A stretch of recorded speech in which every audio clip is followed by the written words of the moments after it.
Now to the growing tensions over Ukraine. The United States is planning on economic sanctions against Russia over Moscow's military buildup near the Ukraine border. Senior senators from both the Democratic and Republican parties say they are very close to reaching a deal on sanctions, and it could come as soon as this week. Senior Biden administration officials will hold a classified briefing for all senators on Thursday. In Russia, Foreign Minister Sergei Lavrov said Moscow will ask NATO to clarify whether it intends to implement key security commitments. Now, this suggests Moscow intends to leave diplomacy open. And meanwhile, in the UK, Prime Minister Boris Johnson is announcing to offer NATO a major deployment of troops, weapons, warships and jets. Here's Natalie Carney with more. The UK has announced that it is considering doubling the number of troops that it currently has in the region. Right now, there's somewhere of around 1,150 UK troops based in Eastern Europe. These would be additional to the small contingency that's being sent over from the US. The UK is also saying that they would like to send defensive weapons to Estonia.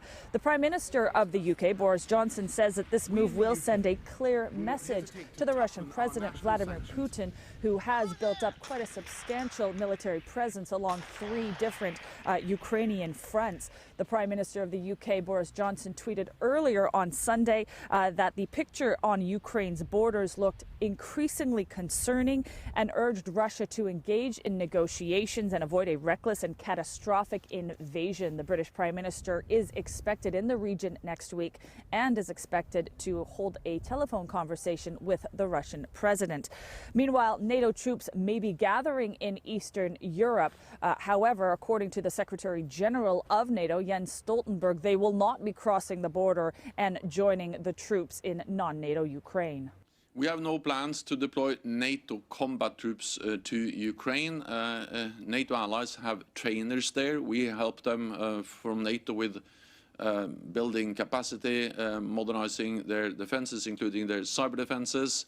Meanwhile, here in the east of the country, the situation is quite calm. In fact, some people even saying possibly too calm. But if we look at the figures, according to the Organization of Security and Cooperation in Europe, they have a security monitoring mission in this area.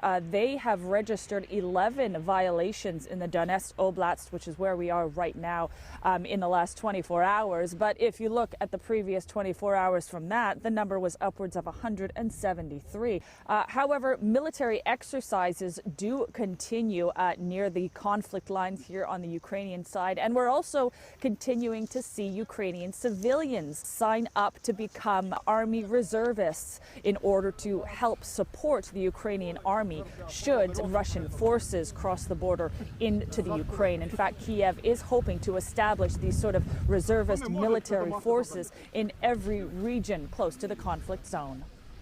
Natalie Carney for CGTN, East Ukraine.